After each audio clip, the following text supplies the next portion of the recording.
আজ অক্ষয় তৃতীয়া। সকলকে জানাই অক্ষয় তৃতীয়ার অনেক অনেক শুভেচ্ছা। আজকের দিনটা খুব ভালো। আমি শুনেছি আজকের দিনে সোনা রূপো এসব কিনলে সংসারে মঙ্গল হয়। আজ কিছু বন্ধু আমার বাড়িতে আসবে। দিল্লিতে ভীষণ গরম পড়েছে, তাই ভাবলাম ওদের একটু বেলের শরবত সার্ভ করব। তোমরাও আমার সাথে চলো, দেখো আমি কি করে শরবতটা বানাই।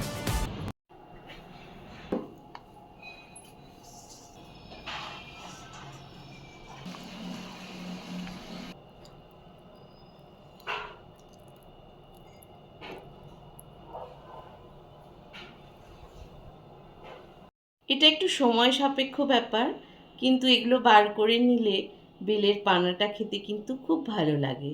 আর এগুলো মুখেও আসবে না, তো বাচ্চারাও খেয়ে নেবে। এবার বেলের পানাটা আমি আস্তে আস্তে একটু ছেঁকে নেব। এইভাবে ছেঁকে নিলে পুরো ছাঁকনি থেকে কিন্তু জিনিসটা খুব সুন্দর স্মুথলি বেরিয়ে যাবে। একটা বেল দিয়ে কিন্তু আমার এতটা কোয়ান্টিটি হয়েছে। দেখো, ছাঁকনি দিয়ে ছাকার পরে কতটা স্মুথ পাল্প বেরিয়েছে। এটার মধ্যে এখন আমি এতটা কোয়ান্টিটি চিনি মেশাবো। বেলটা মিষ্টি, তাই খুব একটা চিনি লাগবে না।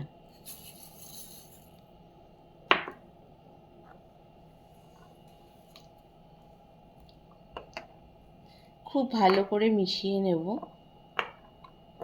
যতক্ষণ না চিনিটা গুলে যায়। এটার মধ্যে একটু বিট নুনও দিয়ে দিলাম, এতে টেস্টটা খুব ভালো আসবে।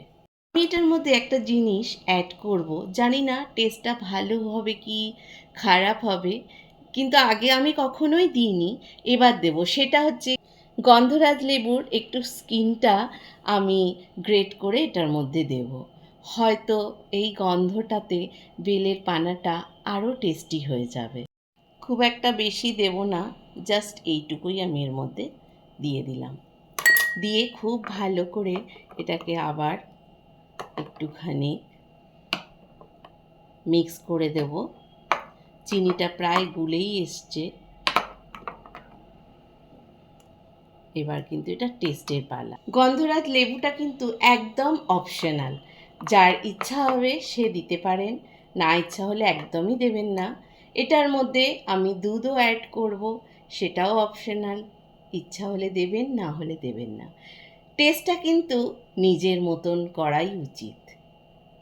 আমি 1 বাটি মতন দুধ এটার মধ্যে অ্যাড করে দিলাম। এটা কিন্তু টেস্টটা আরও খুব খুব সুন্দর হবে। এটা খুব ভালো করে মিক্স করে দিতে হবে। দুধ দেওয়াতে কালারটা একটু চেঞ্জ হয়ে গেছে। এবার এটা আমি সার্ভ করব।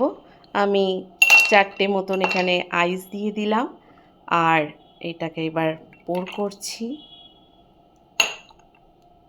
একটু সাজিয়ে দিলাম, ডেকোরেশন করে নিলাম। এবার টেস্টের পালা। গরমে ঠান্ডা ঠান্ডা একদম জমে যাবে। ইচ্ছা হলে সবাই বানিয়ে খেও। ভালো থেকো, টাটা।